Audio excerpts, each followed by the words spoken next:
যদি 3x minus 2y ratio 3x plus 2y equals to 4/4 ratio 5 হয়, তাহলে x plus y ratio x minus y এর মান কি হবে ক্যালকুলেশন করব। এর জন্য আমরা যোগ ভাগ প্রক্রিয়াটা অ্যাপ্লাই করব। যোগ ভাগ প্রক্রিয়াটা কি? যোগ ভাগ প্রক্রিয়া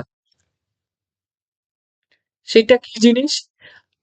ওটা হচ্ছে আমাদের যদি x by y equals to a by b হয়, তাহলে যোগ ভাগ প্রক্রিয়া আমরা কি পাবো?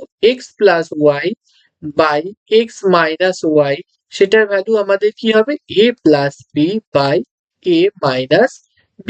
তাহলে এখানে কি বলে দিয়েছে?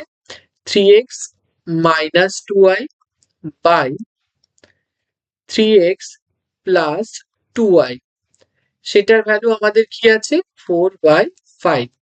ইমপ্লাই করছে, দেখো আমি যদি যোগ ভাগ প্রক্রিয়া অ্যাপ্লাই করি তাহলে 3x minus 2y plus 3x plus 2y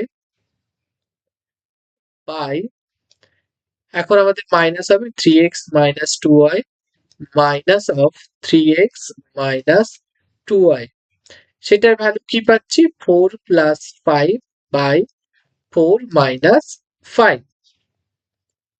তাহলে এখন এটাকে যদি আমি ক্যালকুলেশন করি, 2y কেটে যাচ্ছে, মাইনাস 3x আর প্লাস 3x কেটে যাচ্ছে, তাহলে উপরে হচ্ছে কি 6x বাই নিচে হচ্ছে আমাদের মাইনাস 4y, সেটার ভ্যালু কি পাচ্ছি? 9 by minus 1।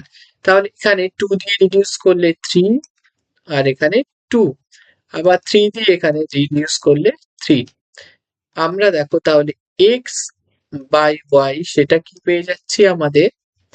Minus O R minus কেটে যাচ্ছে আমাদের 6/1, তাই তো? তাহলে আবার চেয়েছে আমাদের x প্লাস y আর x মাইনাস y, তাহলে আবার যোগ ভাগ প্রক্রিয়া x plus y by x minus y, সেটার ভ্যালু কি হচ্ছে? 6 প্লাস 1 বাই 6 মাইনাস 1, তাহলে পেয়ে যাচ্ছি আমাদের 7/5।